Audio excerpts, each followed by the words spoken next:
Hello বন্ধুরা, welcome to my channel. তোমরা সবাই কেমন আছো? আশা করি তোমরা সবাই খুব ভালো আছো। এই দেখো, সময়ের অভাবে আমাকে কত তাড়াহুড়ো করে আমাকে ভিডিও রেডি করতে হয়, তোমরা দেখো সেটাই। তো যাই হোক, আমি এই মাত্র খেয়ে দিয়ে উঠলাম, উঠেই ছাদে চলে এলাম। এসে দেখছি যে কি অবস্থায়। সেদিনই পাতাগুলো সমস্তটা কুড়িয়ে আমি নিচে ফেলেছিলাম, তোমরা জানোই, সমস্ত পরিষ্কারও করেছিলাম। এখন দেখো, কন্টিনিউ কালকের থেকে এন্টারসে বৃষ্টি পড়ে যাচ্ছে, মানে শীতকালের বৃষ্টি। তোমরা বুঝতেই পারছো কি ধারে মানে হয়ে যাচ্ছে। শীতকালে এত বৃষ্টি পড়ে আমি জানতাম না, যত শীত আসছে তত বেশি বৃষ্টি পড়ছে। কি করে যে কাটাবো ভগবান জানি। এমনিতেই শীতে মানুষ থাকতে পারে না, আর আমার ভীষণ কষ্ট হয় শীতে। আর তার মধ্যে বৃষ্টির জল যখন গায়ে পড়েছে না আজকে, এই বৃষ্টিতে ভিজে আমি কন্টিনিউ কাজ করেছি, জানো তো।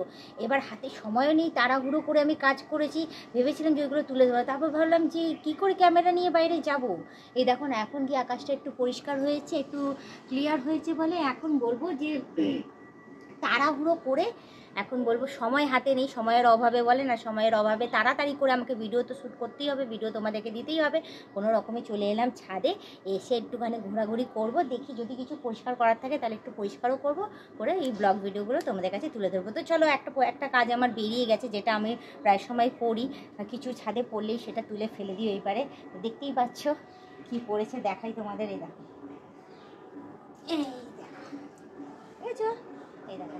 তো এইটা আমি ফেলবো না, এইটা আমি এক সাইডে ওখানে সরিয়ে রেখে দেবো। এটা শুকিয়ে যখন যাবে এইটাকে কাটবো, কেটে এই আমরা শিলনোড়ায় মশলা বাটি, যে শিলনোড়ায় মশলা বাটলে পরে সেই মশলাটা কাঁচানোর ক্ষেত্রে এটা কাজে লাগে। তো এটা আমরা ফেলি না। আর এই জিনিসটা তো জ্বালানির কাজে লাগে। তো চলো, আমি এখন এইটাকে কি করব, ওই সাইডে রেখে দেবো, কারণ ওই সাইডে আমাদের এবার শীত করছে, মাটির উনান তৈরি হবে, গরম জল হবে। তো যার জন্য এটা কাজে লাগবে। এটা আমাদের মানে ইউজের চামচের কাজ করে না, সেরকম ওইটা কাজে লাগবে। তো এটা আমি এখন ওই সাইডে রেখে দিই,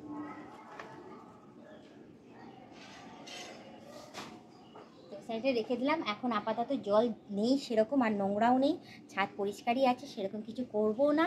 এখন একটুখানি ঘুরবো আর আমার চুলটাকে শুকাতে থাকবো। তো যাই হোক, চুল পুরো ভিজিয়ে আজকে দুবার স্নান করেছি। সকালবেলা তো একবার আমার স্নান হয়েইছে, চুল ভিজিয়ে আমি স্নান করেছি। তার মধ্যে আবার বেলার দিকে যখন আমি বাসন মাজতে যাবো, জল ভরতে যাবো, এমন মানে বৃষ্টি পড়েছে যে বৃষ্টির জলে তো অর্ধেক স্নান করেই গেছিলাম।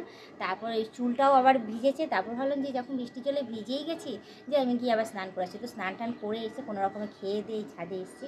এসে এখন একটুখানি চুলটাও শুকিয়ে দেবো, কারণ ঘুম একদমই আসছে না আমার। না বিকেলের দিকটা না ছাদে আসতেও ভীষণ ভালো লাগে। কেন বলো তো, ওই দেখো আকাশে দেখো কি সুন্দর পায়রা ঝাঁকে ঝাঁকে উড়ে বেড়াচ্ছে দেখো। আর এরকমভাবে যদি বৃষ্টি পড়ে, তখন এদেরও কষ্ট হয় উঠতে, ভিজে যায়, কেমন লাগে। ওরাও জড়সড় হয়ে এক জায়গায় বসে থাকে, বেশ মায়া লাগে। তো আমি প্রায় সময় বিকেলবেলার দিকে এই জন্যই ছাদে আসি, এসে এদেরকেও দেখি, আমার চুল শুকানো হয়, আমার বেশ ভালো লাগে। একটুখানি দৌড়াদৌড়ি করি, এক্সারসাইজ করি। যে যখন হয়তো সকালবেলায় কিছু করতে পারি না, তখন হয়তো দেখা যায় যে এই বিকেলবেলার দিকটা হয়তো করি। হাতে আমার বেশি সময়ও থাকে না, কারণ সারাদিনে কাজকর্ম, ভিডিও করা, রিলস করা, এর মাঝখানেও আমাকে সমস্ত কিছু করতে হয়, অনেক কাজ থাকে। তো যার জন্য আমি যখন যেরকম পজিশানে থাকি, যেরকম থাকি না থাকি, সেই সমস্ত কিছু আমি তোমাদের কাছে তুলে ধরি। আর তোমরা ভালোবাসো আমাকে, অনেকে অনেক কমেন্টও করো, আমাকে বলে যে বৌদি এরকম টাইপের ভিডিও দাও, বৌদি ওরকম টাইপের ভিডিও দাও, আয়তের মধ্যে বলো বলে আমি তোমাদের কাছে সেরকম পছন্দের মতো ভিডিও আমি তুলেও ধরি তোমাদের কাছে। তো যাই হোক, আমি অনেক বকছি। বিকেলবেলাটা তোমাদের কেমন লাগলো দেখিয়ে দিলাম। এই দেখো, বৃষ্টির জলে পুরো ভিজে গিয়ে কি সুন্দর পাতাগুলো পরিষ্কারও হয়ে গেছে। আর ওই দিক দিয়ে দেখা যাচ্ছে একটা পেঁপে, এরকম বড় বড় সাইজের পেঁপেটা দেখা যাচ্ছে না, ফল মানে গাছের ফল তো দেখো না, সত্যি কি ভালো লাগে। যদি পারা যেত না, সত্যি খুব ভালো হতো। তো আমাদেরও আছে, পেঁপে গাছ নেই যে তা না, আমাদের বাড়ির ভেতর সব রকমেরই গাছ তোমরা এলে পেয়ে যাবে। হ্যাঁ, পায়েস পাতা থেকে শুরু করে, জামরুল গাছ থেকে শুরু করে, আম গাছ থেকে শুরু করে, লোয়াইল গাছ থেকে শুরু করে, এমনকি আলুও গাছও আছে, গাছের আলু যেটা হয়। তো আমি চিনতাম না, তো এখানে এসে আমি চিনলাম যে গাছেও আলু হয় অ্যাটলিস্ট।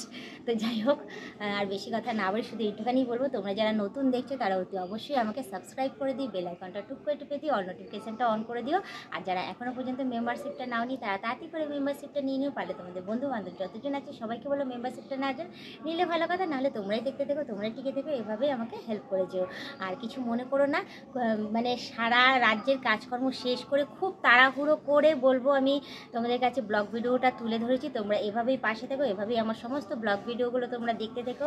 আর কীরকম কী কী টাইপের ভিডিও দেবো অতি অবশ্যই কমেন্টে জানিও আয়ত্তের মধ্যে বলে, যাতে তোমাদের কাছে রিকোয়েস্টিং ভিডিওগুলো তুলে ধরতে পারি।